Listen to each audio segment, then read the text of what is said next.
Sir, ക്ഷേമരംഗങ്ങളിൽ ഇന്ത്യയിൽ ഏറ്റവും കൂടുതൽ പണം ചെലവഴിക്കുന്ന സർക്കാർ കേരളത്തിലേതാണ്. അതിവിപുലമായ സാമൂഹ്യ സുരക്ഷാ പദ്ധതികളാണ് നമ്മുടെ സംസ്ഥാനത്തുള്ളത്.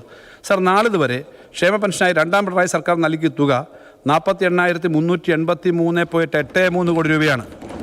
62 ലക്ഷം ജനങ്ങൾക്ക് മുടക്കമില്ലാതെ എല്ലാ മാസവും 2000 രൂപ സാമൂഹ്യ സുരക്ഷാ പെൻഷൻ എത്തിക്കുന്നു. സാർ, ഈ സർക്കാർ കാലാവധി പൂർത്തിയാക്കുമ്പോഴേക്കും 54,000 കോടി രൂപ ക്ഷേമ പെൻഷനായി ജനങ്ങളുടെ കയ്യിൽ എത്തിച്ചിരിക്കും. 1/2 ട്രില്യൺ രൂപ ക്ഷേമ പെൻഷനായി കേരളത്തിലെ സാധാരണക്കാർക്ക് നൽകിയ സർക്കാരാണിത്. ഇത് ഇന്ത്യയിലെ മറ്റൊരു സംസ്ഥാനത്തും ഇത്രയും സുസ്ഥിരവും വിശ്വാസത ഉള്ളതുമായ ഒരു സാമൂഹ്യ സുരക്ഷാ പെൻഷൻ പദ്ധതി ഇല്ല സാർ. സാർ, ഉമ്മൻചാണ്ടി സർക്കാരിൻ്റെ കാലത്ത് 5 വർഷം കൊണ്ട് 10,700 കോടി രൂപയാണ് മാത്രമാണ് ക്ഷേമ പെൻഷനായി നൽകിയത്. എന്നാൽ ഒന്നാം പിണറായി സർക്കാരിൻ്റെ കാലത്ത് മുൻ സർക്കാരിൻ്റെ കുടിശ്ശികയായ തുക ഉൾപ്പെടെ 35,089 കോടി രൂപ നൽകി.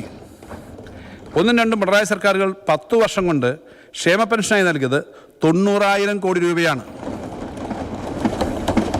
സാർ, ഒരു മാസത്തെ കുടിശ്ശിക പോലുമില്ലാതെ മുഴുവൻ ഗുണഭോക്താക്കളിലേക്കും പെൻഷൻ കൃത്യമായി എത്തുകയാണ്.